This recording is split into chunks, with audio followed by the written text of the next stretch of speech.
Hind kinosining 1960-1970 yillardagi porloq yulduzlaridan biri. Tanuja Mukherjee o'zining tabiiy ijrosi, go'zalligi va kameraga bo'lgan samimiy munosabati bilan millionlab tomoshabinlar qalbini zabt etgan. U shunchaki ommabop filmlarda o'ynagan aktrisa emas, balki mashhur kino oilasining vakilasi, san'atga mehr bilan yondashgan madaniyat xodimi sifatida ham tanilgan. Tanuja 1943-yil 23-sentyabrda Hindistonning Bombey, hozirgi Mumbay shahrida tug'ildi. U mashhur Samarth Mukherjee kino oilasiga mansub. Onasi taniqli aktrisa Shobhana Samarth, otasi rejissyor Kumar Sen Samarth, opasi Hind kinosining boshqa bir afsonasi Nutan edi. San'atga muhabbat muhitida ulg'aygan Tanuja kino olamiga erta kirib keldi. U ilk bor bola aktyor sifatida 1950-yillarda ekranlarda ko'rindi. Uning katta bo'lgandan keyingi ilk mashhur chiqishi Chabili filmida bo'ldi. Bu filmga uning onasi Shobhana Samarth rejissyorlik qildi. Tanujaning haqiqiy yuksalish davri 1960-yillarning o'rtalarida boshlandi. U o'zining jozibador, tabiiy va beg'ubor xarakteri bilan boshqa aktrisalardan ajralib turardi.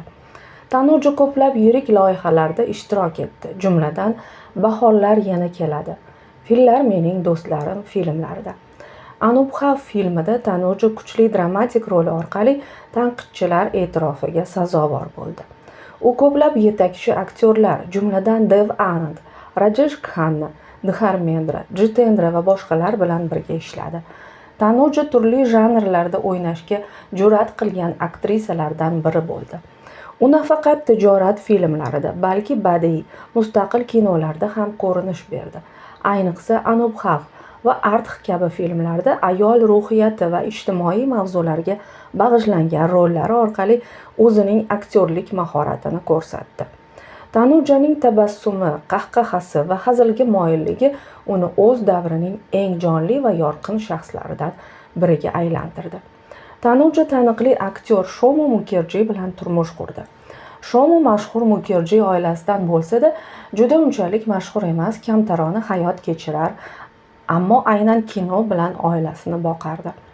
Tanuja va Shomuning 2 farzandi bor. Kajol bugungi kundagi mashhur aktrisa va Tanisha Mukherjee ham aktrisa. Ayniqsa Kajol onasining izidan borib hit filmlari bilan Hind kinosining yorqin yulduziga aylandi. Ammo Tanuja va Shomu keyinroq ajrashib, alohida yashay boshladi. Tanuja turmushga chiqib farzandli bo'lgandan so'ng bir muddat filmlardan chetlashdi. Ammo keyinchalik yana qaytib, ona, buvi va ikkinchi darajali rollarda faoliyatini davom ettirdi. U zamonaviy filmlar va seriallarda ham rol o'ynab, har bir obrazni chin dildan gavdalantirishga intildi. Tanuja o'z faoliyati davomida bir qancha mukofotlarga sazovor bo'ldi.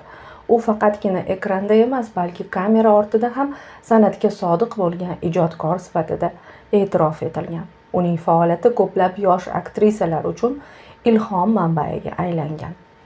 Tanuja Mukherjee bu Hind kinosining bejirim nafisligini, ayol kuchi va san'atga bo'lgan sadoqatni ifodalovchi timsol. Uning tabassumi, rollariga singdirgan beg'uborlik va iste'dodi uni Hind kinosining tarixida abadiy nomlardan biriga aylantirgan. U faqat o'z davrining emas, bugungi kunning ham qadrlanadigan aktrisasi bo'lib qolmoqda.